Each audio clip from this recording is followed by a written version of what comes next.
इस दुनिया का भी अजीब रिवाज है। इंसान जब कम पैसा कमाता है तो लोग उसे तरह तरह की तरकीब बताते हैं ताकि वो ज़्यादा से ज़्यादा पैसा कमा सके। लेकिन इंसान जब ज़्यादा पैसे कमाने लगता है तो फिर लोगों को उससे जलन होने लगता है।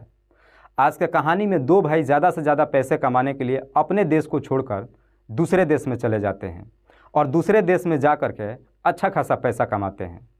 इतना पैसा कमाते हैं कि देखते ही देखते एरिया में उनका नाम और शोहरत हो जाता है। लेकिन जैसे ही नाम और शोहरत होता है, इसी नाम और शोहरत के पीछे एक ऐसी साजिश रची जाती है जिसकी वजह से एक बूढ़ी माँ हमेशा के लिए इस दुनिया को छोड़ के चली जाती है। पुलिस जब इस केस की छानबीन करना शुरू करती है तो एक ऐसा सच्चाई सामने निकल कर आता है जिसे सुनने के बाद हर किसी का होश उड़ा जाता है। वाकई में दोस्तों, आज की जो कहानी है ये आपको भी कहीं ना कहीं सोचने और समझने पे मजबूर कर देने वाली है। नमस्कार, आदाब, मैं हसमुद्दीन और आप देख रहे हैं सफ़र क्राइम तक। आज की जो सच्ची घटना मैं आपको सुनाने वाला हूँ, दरअसल ये घटना है पंजाब प्रदेश की। पंजाब का एक ज़िला पड़ता है कपूरथला और इसी कपूरथला का एक गांव पड़ता है अकबरपुर। अकबरपुर गांव का रहने वाला दर्शन सिंह, पत्नी का नाम स्वराज कौर।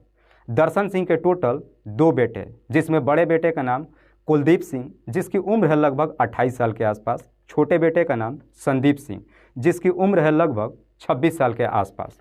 दर्शन सिंह जो कि एक ज़मींदार है, कई एकड़ उसके पास ज़मीन है, लोगों के ऊपर दबदबा भी है। दर्शन सिंह अपने एरिया का काफ़ी दबंग व्यक्ति है। लेकिन दर्शन सिंह के दोनों बेटों की जैसे ही पढ़ाई कंप्लीट हो जाती है, दर्शन अपने दोनों बेटों की शादी कर देता है। कुलदीप की शादी अंजलि कौर से हो जाती है तो वहीं संदीप की शादी डॉली कौर से हो जाती है। उसके बाद से दर्शन अपने पूरे परिवार के साथ बड़े खुशहाल तरीके से जीवन व्यतीत करता है। देखते ही देखते लगभग 4 साल का समय गुजर जाता है। इन 4 सालों में कुलदीप और संदीप के मिलाकर टोटल 3 बच्चे हो जाते हैं। लेकिन जैसे ही 4 साल का समय गुजरता है, एक दिन दर्शन सिंह की दुर्घटना में मौत हो जाती है और फिर दर्शन सिंह हमेशा के लिए इस दुनिया को छोड़ के चला जाता है। उसके बाद उसकी पत्नी स्वराज का अपने गांव पे दबदबा नहीं हो पाता है, इसलिए उसके दोनों बेटे एक नौकरी की तलाशी में अपने देश को छोड़ करके दूसरे देश में चले जाते हैं। कुलदीप इंग्लैंड चला जाता है तो वहीं संदीप फ्रांस चला जाता है। दोनों जब अपने नौकरी पे पहुंचते हैं, अच्छा खासा पैसा कमाते हैं, उसके बाद से स्वराज के घर में पैसों की बारिश होने लगती है।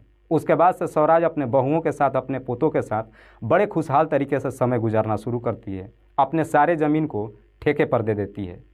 बात कर रहा हूँ मैं 3 फरवरी 2017 के रात के वक्त। स्वराज का पूरा परिवार खाना वाना खा करके सोता है, लेकिन जैसे ही रात्रि के 3 बजता है, स्वराज के दोनों बहुएं ज़ोर ज़ोर से चीखना चिल्लाना शुरू करती है।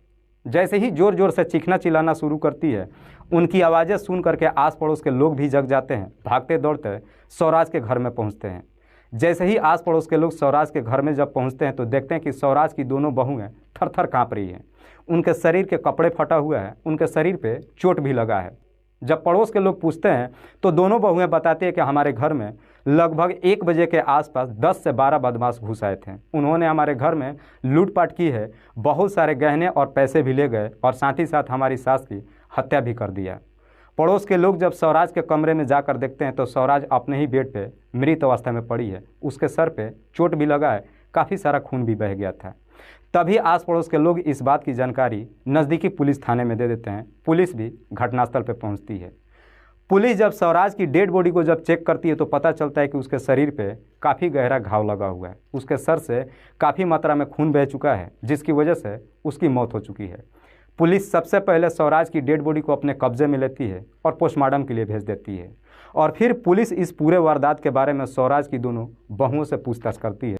तो डॉली कहती है कि साहब, रात्रि के करीब 1 बजे के आसपास किसी ने हमारे घर का दरवाज़ा खटखटाया। मुझे भी बड़ा अजीब सा लगा कि इतने रात को कौन व्यक्ति आ सकता है, इसीलिए मैंने अंजलि को भी जगाया और फिर हम दोनों ने जाकर दरवाज़ा खोला। लेकिन जैसे ही हमने दरवाज़ा खोला, सामने बाहर लगभग 10 से 12 लोग खड़े थे। जैसे ही हमने दरवाज़ा खोला, उन सब ने हमें धक्के दे करके अंदर कर दिया और दरवाज़ा अंदर से बंद कर दिया। उसके बाद उन सब ने हमें पकड़ करके हमसे तिजोरी का चाबी मांगने लगे। जब हमने उन्हें नहीं बताया तो उन्होंने हमारे साथ में मार पिटाई भी किया। आखिरकार हम लोग इतना काफ़ी डर गए कि डर के मारे हमने उन्हें बता दिया कि तिजोरी का चाबी हमारे सास के पास है। जैसे ही शोर शराबा हुआ, शोर शराबा सुन करके हमारी सास भी जग गई। तभी उनमें से 2 बदमाश जा करके हमारे सास से तिजोरी का चाबी मांगने लगे। हमारी सास भी तिजोरी का चाबी उन्हें नहीं दे रही थी। इसीलिए उन्होंने हमारे सास के साथ में मार पिटाई करना शुरू कर दिया। और तभी उसमें से एक बदमाश ने मेरे सास के सर पे इतना काफ़ी ज़ोर से वार किया जिसकी वजह से मेरी सास की वहीं पे मौत हो गई। उसके बाद से उन्होंने हमारे घर से 7 तोले सोने के गहने और कई हज़ार रुपये भी लूट करके लेकर चले गए। जब हमने विरोध किया तो उन्होंने हमारे साथ मार पिटाई भी किया। आखिरकार पुलिस डॉली के ही तहरीर पे धारा 302 के तहत हत्या का मुकदमा दर्ज करती है और फिर इस केस की छानबीन करना शुरू करती है। पुलिस जब अपने टीम के साथ थाने में पहुंचती है, इसी केस के बारे में डिस्कस करती है। पुलिस वालों को भी बड़ा अजीब सा लगता है कि जब स्वराज के घर में 10 से 12 गुंडे जब घुस गए थे, जब उसमें शोर शराबा हुआ तो फिर आस पड़ोस के लोगों को कैसे नहीं मालूम चला। और 10 से 12 गुंडों ने मिल करके मात्र 7 तोले सोने और कुछ हज़ार रुपये ही लूट करके ले गए और बदले में एक हत्या भी कर गए। पुलिस अभी इस केस के बारे में एक दूसरे से बातचीत कर ही रही थी, तभी उधर स्वराज की पोस्टमार्टम रिपोर्ट आ जाती है।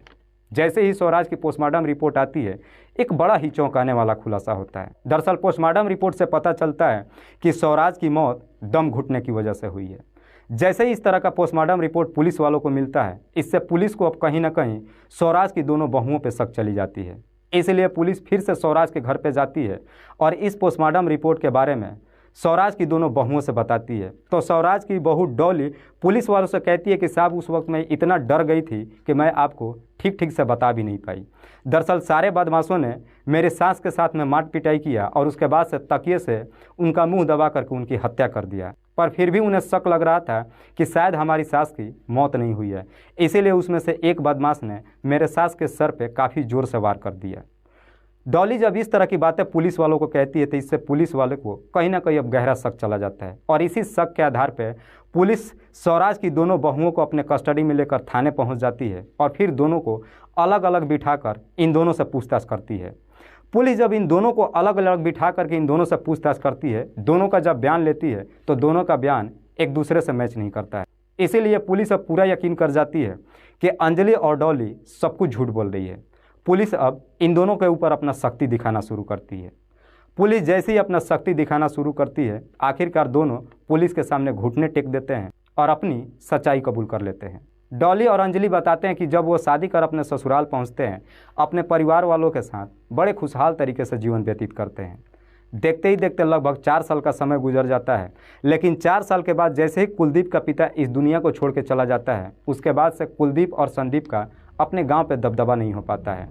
इसीलिए कुलदीप और संदीप ढेरों सारा पैसा कमाने के लिए अपने देश को छोड़कर दूसरे देश में चले जाते हैं और दूसरे देश में जा कर के अच्छा खासा पैसा कमाते हैं, साल भर पर छुट्टी लेते हैं और साल भर पर छुट्टी लेकर अपने घर आते हैं। कुछ महीनों तक अपने परिवार के साथ समय गुजारते हैं, वापस अपने ड्यूटी चले जाते हैं। इतना अच्छा खासा पैसा कमाते हैं कि स्वराज के घर में पैसों की बारिश होने लगती है। अंजलि और डॉली को पैसे की तो कमी नहीं होती है, लेकिन जब उन दोनों का पति पैसे कमाने के लिए दूसरे देश में चले जाते हैं, दोनों को पति का प्यार नहीं मिल पाता है। इसलिए दोनों अपनी चाहत को पूरी करने के लिए इधर उधर ताक झाँक करना शुरू करती है। डॉली का अपने ही गांव का रहने वाला अंचल कुमार से लव अफेयर शुरू हो जाता है। अंचल कुमार जिसकी उम्र है लगभग 25 साल के आसपास। तो वहीं अंजलि का इसी होशियारपुर ज़िले के जलालपुर गांव का रहने वाला राजेंद्र सिंह से लव अफेयर शुरू हो जाता है। डॉली का जब अंचल कुमार से लव अफेयर शुरू होता है, डॉली अक्सर अंचल को रात के करीब 12 बजे के आसपास अपने ही घर पे बुला लेती है। लेकिन जब भी अपने घर पे बुलाती है, घर पे बुलाने से पहले अपने सास को जब सुलाती है, दूध पीने के लिए देती है, उसके दूध में नशे की गोलियां मिला करके दे देती है, जिसके बाद स्वराज काफ़ी गहरी नींद में सो जाती है। उसके बाद से डॉली अंचल के नंबर पे फ़ोन करती है, अपने ही घर में बुलाती है और फिर अपने ही घर में अंचल कुमार के साथ में संबंध बनाती है।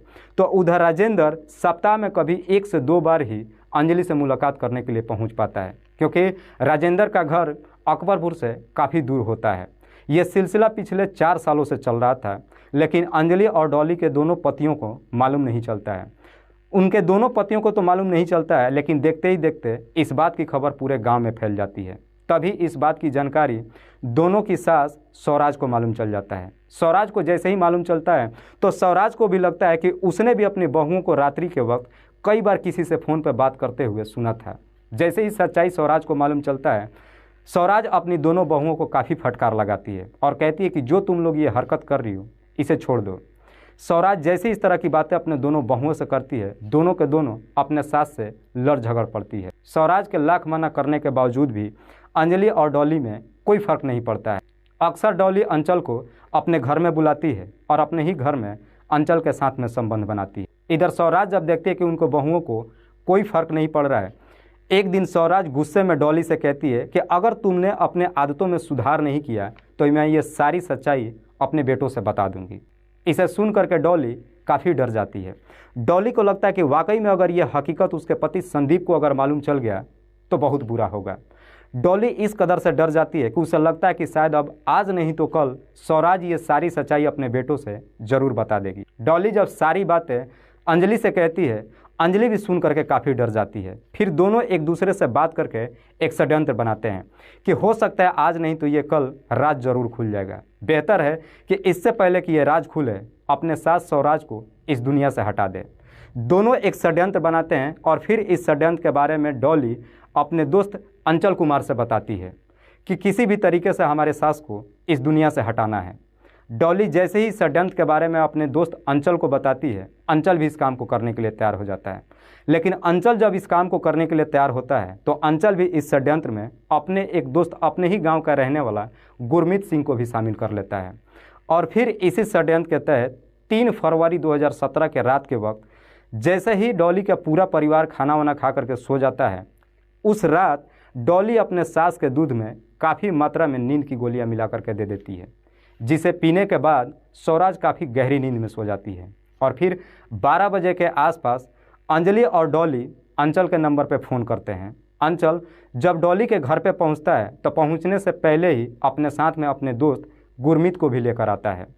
जैसे ही डॉली दरवाज़ा खोलती है, बाहर अंचल अपने दोस्त गुरमीत के साथ में खड़ा था। गुरमीत को लेकर के अंदर एंट्री करता है और फिर ये चारों स्वराज के कमरे में जाते हैं। स्वराज जो कि काफ़ी गहरी नींद में सोई हुई थी। उसके बाद से अंजलि, गुरमीत और अंचल तीनों मिल करके स्वराज के हाथ पैर पकड़ लेते हैं और फिर डॉली तकिए को लेकर के स्वराज के मुंह पे तब तक दबा के रखती है जब तक उसकी सांसें नहीं रुक जाती है।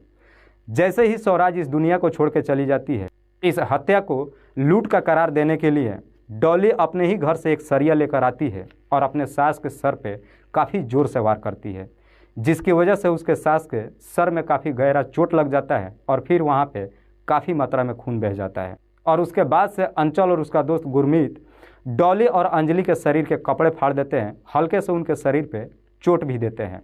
साथ ही साथ डॉली अपने घर से 7 तोले सोने के जेवर दे देती है, कुछ हज़ार रुपये भी दे देती है और दोनों को अपने घर से बाहर निकाल देती है। और जैसे ही रात्रि का 3 बजता है, डॉली और अंजलि ज़ोर ज़ोर से चीखना चिल्लाना शुरू करते हैं ताकि सबको लगे कि वाकई में उनके घर में कुछ बदमाश घुस आए थे और उनके घर से लूट कर चले गए।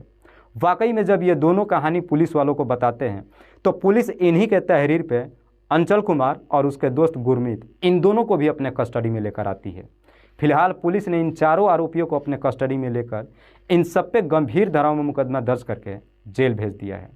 दोस्तों, इस कहानी को सुनाने का उद्देश्य मुझे किसी को परेशान नहीं करना है, किसी को तकलीफ़ नहीं पहुंचाना है। बस आपको बताना है आप जहां भी रहें सुरक्षित रहें और अपनों का ख्याल रखें। तब तक के लिए जय हिंद, जय भारत।